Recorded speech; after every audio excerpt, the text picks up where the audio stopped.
Scrub typhus AP రాష్ట్రాన్ని వణికిస్తోంది. ఈ వ్యాధి ప్రాణాంతకం కాకపోయినా నిర్లక్ష్యంతో వరుస మరణాలు చోటు చేసుకుంటున్నాయి. శరీరంపై ఏదైనా కీటకం కుడితే ఏమవుతుందిలే అని అనుకుంటే నిండు ప్రాణం గాల్లో కలిసిపోతుంది. దోమ, చీమలు లాంటి ఏదైనా కీటకం కుడితే తలనొప్పి, జ్వరం, ఒళ్ళు నొప్పులు లాంటి లక్షణాలు కనిపించినా అస్సలు నిర్లక్ష్యం చేయొద్దని వైద్యులు సూచిస్తున్నారు. తప్పకుండా డాక్టర్స్ ను సంప్రదించాలి, మాత్రలు వాడి ప్రాణాల మీదకు తెచ్చుకోవద్దని సూచిస్తున్నారు. రాష్ట్రంలో స్క్రబ్ టైఫస్ కేసులు గత కొన్నేళ్లుగా వెలుగు చూస్తున్నాయి. ప్రస్తుతం వరుస మరణాలు ప్రజలను భయాందోళనకు గురిచేస్తున్నాయి.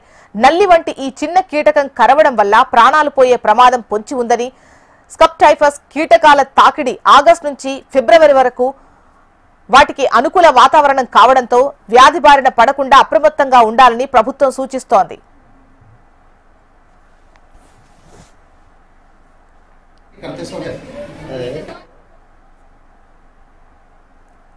గత నెలలో విజయనగరం జిల్లాకు చెందిన రాజేశ్వరి స్క్రబ్ టైఫస్ లక్షణాల బారిన పడి తీవ్ర శ్వాసకోశ సమస్యలతో చనిపోయినట్టు వైద్యులు నిర్ధారించారు.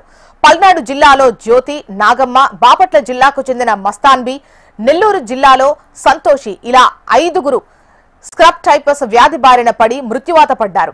అధికంగా మల్టీ ఆర్గాన్ ఫెయిల్యూర్ తో వైద్యులు గుర్తించారు.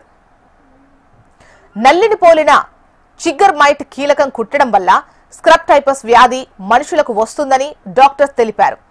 వ్యక్తి నుంచి వ్యక్తికి సోకే అంటువ్యాధి కాదని, పొలాలు, తోటలు, నదీ తీరాలు, ఇసుక మేటలు, పశువుల పాకలు, జంతువుల శరీర భాగాల్లో ఈ కీటకాలు నివాసం ఉంటున్నట్లు వైద్యులు గుర్తించారు.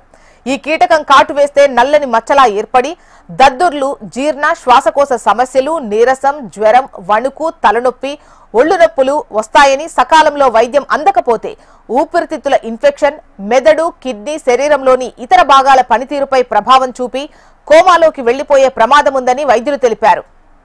ఇక పరిసరాలు, తోటలు, గడ్డివాములు ప్రతిరోజు శుభ్రంగా ఉంచుకోవాలని, రాత్రిపూట ఈ కీటకాల సంచారం ఎక్కువగా ఉంటుంది కాబట్టి ఇంట్లో ఎలుకలు, కీటకాలు లేకుండా జాగ్రత్తలు తీసుకోవాలని, శరీరాన్ని పూర్తిగా కప్పి ఉంచే దుస్తులు వాడాలి.